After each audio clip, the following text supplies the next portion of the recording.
میرا نام مشتاق ہے۔ آج سے 4 سال پہلے میں سعودی عرب گیا تھا اور وہیں کا ہو کر رہ گیا۔ امی نے روز مجھے فون کر کے یہی ایک ہی بات کا طعنہ دینا کہ مشتاق تم پاکستان کیوں نہیں آتے، تمہاری عمر ہو رہی ہے، تمہاری شادی کرنی ہے۔ لہٰذا میں ہر وقت بے چین رہتا، پریشان رہتا۔ امی کی باتیں مجھے دن رات ستا رہی تھی کہ اب مجھے پاکستان چلے جانا چاہیے۔ میں وطن واپس آیا تو 1 ہفتے کے اندر اندر امی نے میری شادی کر دی۔ خوش تو تھا میں، لیکن جانے کی بھی فکر تھی، کیونکہ اماں مجھے روز کہتی تھی کہ باقی بہنوں کی شادی کرنی ہے۔ ہر وقت مجھے یہی کہتی کہ تمہارے سر پہ 3 بہنوں کا بوجھ ہے، ابھی تمہیں واپس جانا ہے۔ میں تو اپنی بیوی کے ساتھ بہت خوش تھا، اس کے ساتھ گھومنا پھرنا، سیر سپاٹے کرنا بہت اچھا لگتا تھا مجھے۔ میری بیوی بھی کمال کی خوبصورت تھی، مجھ سے عمر میں کافی زیادہ چھوٹی تھی۔ وہ بہت زیادہ باتیں کرنے والی تھی اور میرا بھی اس کے ساتھ دل لگ چکا تھا۔ ہم ہر روز باہر جاتے، دریا کے کنارے بیٹھتے اور کبھی باتیں کرتے جاتے تو دن سے رات کا پتہ ہی نہیں چلتا تھا۔ لیکن جب اماں نے واپس جانے کا کہا تو میری بیوی، جس کا نام نازنین تھا، میرا دل اس سے اداس ہو گیا۔ ہم لمبی لمبی باتیں کرتے، وقت زیادہ سے زیادہ ایک دوسرے کے ساتھ گزارتے اور ہمیشہ وہ مجھے یہی کہتی کہ وہ مجھے چھوڑ کے نہ جائے۔ لیکن میرے سر میں گھر والوں کی پریشانیاں، باقی بہنوں کا بوجھ، ان کی شادی بیاہ اور گھر کا آنے والے مستقبل کی سوچ میرے ذہن میں آ جاتی۔ لہٰذا میں کبھی کبھی سوچتا کہ میں نہ جاؤں، لیکن پھر آنے والے وقت، اور اب میں ایک یتیم بچہ بھی تھا، مجھے سمجھ نہیں آ رہی تھی کہ میری بہنوں کو کون بیائے گا۔ لہٰذا میں نے مضبوط پتھر اپنے دل پہ رکھا اور جانے کا فیصلہ کر لیا۔ یہ وقت میرے لیے بڑا مشکل اور کٹھن تھا، مجھے سمجھ نہیں آ رہی تھی۔ میں کئی بار روتا لیکن کسی کو بتاتا نہ کہ میں کیا کروں۔ خیر، میں سعودی عرب چلا گیا اور وہاں تنہا اپنا زیادہ تر وقت گزارتا۔ مجھے گھر والوں کی یاد ستا رہی تھی، اپنی نئی نویلی دلہن نازنین اور اس کی باتیں ستا رہی تھی، لیکن پھر بھی میں نے اپنا کام جاری رکھا۔ آہستہ آہستہ 2 سے 6 مہینے کے اندر میں اپنے کام میں مصروف ہو گیا، کیونکہ سعودی عرب جیسا ایسا ملک ہے کہ ہم یہاں پہ جتنا بھی کام کر لیں، ہمیں ایک نہ ایک دن اپنے وطن واپس لوٹنا ہی ہوتا ہے۔ ہم اس وطن کو صرف اپنی عمر دے سکتے ہیں اور کچھ بھی نہیں۔ اس طرح کی باتیں میرے ذہن میں آتی۔ روز رات کے وقت میری بیوی سے، نازنین سے میری بات ہوتی، گھر والوں سے بات ہوتی، لمبی لمبی باتیں ہوتی، ان کی یاد ستاتی۔ لیکن یہاں میں کولو کے بیل کی طرح مزدوری کرتا اور جتنی بھی کمائی ہوتی میں اپنے پیچھے گھر والوں کو بھیج دیتا۔ لیکن زندگی بہت زیادہ تنہا تھی، بہت زیادہ میں پریشان ہوتا۔ مجھے کچھ بھی سمجھ نہیں آ رہی تھی کہ میں کیا کروں۔ لیکن یہ بھی شاید 2 سے 4 مہینے کا وقت تھا کہ میں نے خود کو سنبھال لیا اور آہستہ آہستہ میں اپنی وہی سعودی عرب کی مسافرانہ زندگی میں مصروف ہو گیا۔ روز کام پہ جاتا اور روز شام کو واپس کام سے آتا۔ یہی روٹین بن گئی تھی میری زندگی کی۔ صبح 9 بجے جاتا اور شام کو رات 9 بجے واپس آتا۔ میری یہی روٹین بن چکی تھی۔ لیکن ایک دن میں نے آفس میں کام کرتی ہوئی ایک عرب لڑکی کو دیکھا جو بہت خوبصورت تھی، مانو جیسے دیکھو تو میری نظر ہی اس پہ جم گئی ہو۔ یہ ہم لوگوں نے سنا ہی ہوگا کہ عرب لڑکیاں بہت خوبصورت ہوتی ہے، موٹے نکوش کی اور واضح گہرے نکوش کی لڑکیاں ہوتی ہیں، لمبے لمبے بال، قد بھی قامت اور خوبصورت فیچرز والی لڑکیاں ہوتی ہیں۔ یہ ہمارے ایشیا اور پاکستانی لڑکیوں کی طرح کمزور جسامت کی نہیں ہوتی، بہت ہی خوبصورت اور دلکشش پراسرار ہوتی ہیں، مانو جب ان کو کوئی دیکھے تو دیکھتا ہی رہ جاتا ہے۔ لہٰذا میرے ساتھ بھی ایسا ہی ہوا تھا۔ میں نے مہرو بنتے علی، جس کا نام تھا، کیونکہ وہ عرب لڑکی تھی، عربی بولتی تھی اور بڑی خوبصورت بھی لگتی تھی، اردو نہیں جانتی تھی، میں اس کو دیکھتا تو دیکھتا ہی رہ جاتا۔ اب میرا دل کیا کہ میں اس کے ساتھ باتیں کروں۔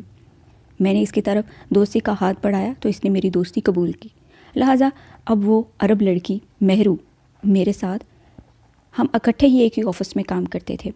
جب میں مہرو کو کام کرتے دیکھتا تو وہ مجھے بہت ہی اچھی لگتی، چاہے وہ پریشانی میں ہو یا خوشی میں ہو۔ اب میری مہرو کے ساتھ لمبی لمبی ملاقاتوں کے ساتھ ساتھ باتیں بھی ہونا شروع ہو گئیں۔ ہم دونوں کے ایک دوسرے کا ساتھ بہت اچھا لگنا شروع ہو گیا۔ ہم آفس کے بعد زیادہ تر ٹائم ایک دوسرے کے ساتھ ہی گزارا کرتے تھے۔ مجھے میرے اکیلے پن کا ایک ساتھی مل چکا تھا اور شاید مہرو کو بھی۔ اس طرح مہرو ہمیشہ مجھے ضد کرتی کہ تم پاکستان کے ہو، مجھے بھی پاکستان دیکھنا ہے، سنا بہت ہے لیکن کبھی دیکھا نہیں۔ ہماری لمبی لمبی ملاقاتوں کے ساتھ ساتھ وہ مجھ سے ضد کرنا شروع ہو گئی کہ مجھے پاکستان دیکھنا ہے، مجھے اپنے ساتھ لے چلو۔ میں اس کو یہی کہتا کہ وہ تمہارے عرب ملک کی طرح نہیں ہے، بہت پسماندہ اور غریب ملک ہے، لوگ تمہیں دیکھیں گے تو دیکھتے ہی رہ جائیں گے۔ لہٰذا وہ ہمیشہ یوٹیوب پر پاکستان سے ریلیٹڈ مختلف ویڈیوز دیکھتی اور میرے ساتھ ہمیشہ پاکستان جانے کی ضد کرتی اور ٹوٹی پھوٹی اردو بھی بولنے کی کوشش کرتی۔ ہم دونوں کو ایک دوسرے کا ساتھ بہت اچھا لگنا شروع ہو گیا۔ زیادہ ویکنڈ پر ٹائم ایک دوسرے کے ساتھ گزارتے۔ ہمیں ایسے لگا کہ جیسے ہم بنے ہی ایک دوسرے کے لیے ہوں۔ مہرو کے ساتھ شام کا وقت بہت اچھا لگتا تھا۔ ہم روز شام کو آفس کے بعد ندی کے کنارے چائے پیتے اور ایک دوسرے کے ساتھ اپنی لمبی لمبی باتیں کرتے، یہاں تک کہ اب ہم نے اپنا مستقبل بھی سوچنا شروع کر دیا تھا۔ میں نے مہرو کے ساتھ شادی کر لی۔ یہ وقت بعد بڑا عجیب تھا، لیکن اب وہ ضد کرتی کہ مجھے پاکستان جانا ہے۔ ایک دن ہم سب کچھ چھوڑ چھاڑ کے پاکستان واپس آ گئے۔ اسے پاکستان کا ماحول تو بہت اچھا لگا۔ وہ ہر روز مجھ سے ضد کرتی کہ مجھے پاکستان میں یہ دیکھنا ہے تو وہ دیکھنا ہے۔ یہاں پہ میں نے اپنا چھوٹا سا ایک کاروبار شروع کر رکھا تھا، کیونکہ وہ بھی ایک بزنس لیڈی تھی، میرے ساتھ ہی آفس میں کام کرتی تھی، کاروباری اتار چڑھاؤ بہتر سے جانتی تھی۔ پاکستان میں یہاں وہ گھر پہ ہی رہتی تھی۔ میں نے اپنی ماں بہنوں کی تو ذمہ داریاں ادا کر دی تھیں، بہنوں کی بھی شادیاں کر دی تھی۔ اب میری بیوی مجھے چھوڑ کے جا چکی تھی۔ مجھے اس بات کا دکھ تو تھا، لیکن اب مہرو میری زندگی تھے میں مہرو کے زندگی میں ہونے کی وجہ سے مجھے اب میری بیوی کی کمی محسوس نہیں ہوتی تھی۔ اب مہرو ہی میری زندگی تھی، جو کہ عرب لڑکی تھی۔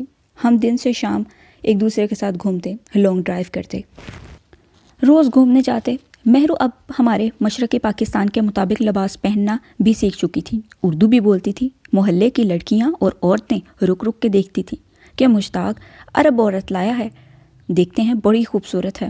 وہ باری باری ہمارے گھر میں مختلف چیزیں مانگنے آتی تو عرب لڑکی کو دیکھنے کی خواہش کرتی۔ میں بھی بڑا خوش فہمی میں مبتلا تھا اور میرے پھول نہیں سما رہا تھا کہ مجھے ملی ہے عورت تو مجھے ہی ملی ہے۔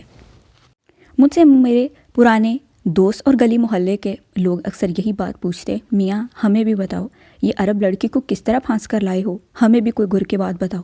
میں نے ان سے یہی کہتا کہ بھائی نصیب کی بات ہے۔ جب وہ کبھی مجھ سے میری پہلی بیوی کے بارے میں پوچھتے، جو کہ تنہا رہنے کی وجہ سے مجھے چھوڑ کے جا چکی تھی، مجھے اب اس کی کمی محسوس نہیں ہوتی تھی۔ خیر، میری بیوی بزنس مین تھی، لیکن اب وہ زیادہ تر وقت گھر پہ گزارتی، کھانا بناتی اور میرا انتظار کرتی۔ وہ پاکستانی کھانے بنانے سیکھ چکی تھی۔ ایک دن میں آفس سے واپس آتے ہوئے مہرو کو فون کیا کہ مہرو آج کھانے میں بریانی بناؤ، مجھے تمہارے ہاتھ کی بریانی بہت پسند ہے۔ شام کو آفس کے بعد کا رستہ مجھے بہت اچھا لگ رہا تھا۔ مہرو کی یادوں میں کھویا ہوا تھا کہ مہرو تو بالکل ہی پاکستان کی لڑکی جیسی بن چکی ہے، اتنی فرما بردار، تابع دار، ٹوٹی پھوٹی اردو بولتی ہے، لیکن مجھے تو پسند ہے۔ ہمیشہ کی طرح وہ آج بھی میرے لیے بریانی بنائے گی اور دروازے پہ کھڑی میرا انتظار کرے گی۔ میں اسی خیالوں میں گم گھر آیا۔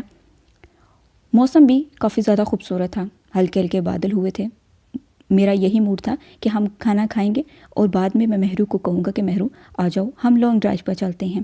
میری بیوی کو گھومنے پھرنے کا تو پہلے ہی بہت شوق تھا، ہم نے ناردرن ایریاز تو بہت زیادہ گھوم چکے تھے، لیکن جیسے ہی میں گھر آیا تو دروازے پہ کوئی نہیں تھا اور مہرو کو میں نے جب کمرے میں دیکھا تو وہ رو رہی تھی۔ میں آوازیں دیتا رہا لیکن مہرو نے میری کسی بھی بات کا جواب نہیں دیا۔ میں نے جب دروازہ تھوڑا سا دیکھا تو کمرے کی بتی بند تھی اور مہرو رو رہی تھی۔ یہ دیکھ کے میں بہت پریشان ہوا۔ پھر میں نے دیکھا کہ وہ ایک لیپ ٹاپ لے کے بیٹھی ہے جس میں کچھ دیکھ رہی ہے اور بڑی رو رہی ہے اور پریشان ہے۔ میرا دل ایک دم سے پسیج گیا کہ آخر میری مہرو کو ہوا کیا ہے، یہ کیوں اتنی پریشان ہے، مجھے وجہ پوچھنی چاہیے۔ مجھ سے مہرو کی یہ حالت دیکھی نہیں گئی۔ میں نے بجائے اس سے پوچھنے کے ایک کشمکش سے میرے دماغ میں طاری ہو گئی کہ یہ کیا، مہرو کسی کے ساتھ بات کر رہی ہے لیپ ٹاپ پہ اور ساتھ رو بھی رہی ہے۔ مہرو اس کے ساتھ عجیب سی باتیں کر رہی تھی، لیکن مجھے سمجھ نہیں آ رہی تھی۔ میں نے سوچا مہرو سے بات کی جائے۔ میں نے مہرو سے پوچھا، لیکن وہ مجھے کچھ بھی بتانے سے قاصر تھی۔ 2 سے 4 روز اسی طریقے سے گزر گئے، لیکن جب بھی میں آفس سے واپس آتا تو مہرو کمرے کی بتی بند کر کے عجیب سے بالکنی میں بیٹھی رو رہی ہوتی، کبھی باتھ روم میں بیٹھی رو رہی ہوتی۔ میں بڑا پریشان تھا کہ میرے ہنستے کھیلتے گھر کو کس کی نظر لگ گئی، آخر مہرو کو کیا پریشانی ہے۔ ایک دن میں نے مہرو سے پوچھ ہی لیا کہ مجھے صاف صاف بتاؤ کہ آخر پریشانی کیا ہے، تو مہرو نے بتایا۔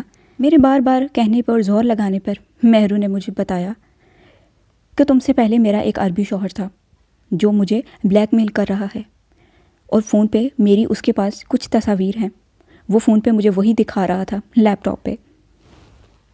وہ روز مجھے طرح طرح کی ویڈیوز بھیجتا مجھے پریشان کرتا ہے کہ مجھے اتنے درہم پیسے بھیج دو، اتنا ریال بھیج دو۔ اب میرے پاس یہ کرنسیاں کہاں سے آئی؟ میں تو ہمیشہ کے لیے سعودیہ چھوڑ چکی ہوں۔ لیکن جب وہ یہ تصاویر مجھے سینڈ کر رہا تھا تو ہماری کام کرنے والی نے دروازے کے پیچھے وہ تصاویر دیکھ لی تھیں۔ اب وہ بھی مجھے بلیک میل کر رہی ہے۔ میں بہت پریشان رہتی ہوں کہ میں اس بات کا ذکر کسی کے ساتھ کروں تو کیسے کروں، لہٰذا تم میری زندگی میں بہت اہمیت کے حامل ہو۔ تم میرے شوہر ہو، میں تم سے کوئی بات چھپانا نہیں چاہتی، لیکن مجھے سمجھ نہیں آتی، ایک طرف تو ملازمہ اور دوسری طرف میرا شوہر۔ یہ بات سن کے تو میں مہرو کی بات ہکا بکا ہی ہو گیا کہ مہرو اتنے دنوں سے اس بات کی وجہ سے پریشان تھی، تو اس نے مجھے بتایا کیوں نہیں بتایا؟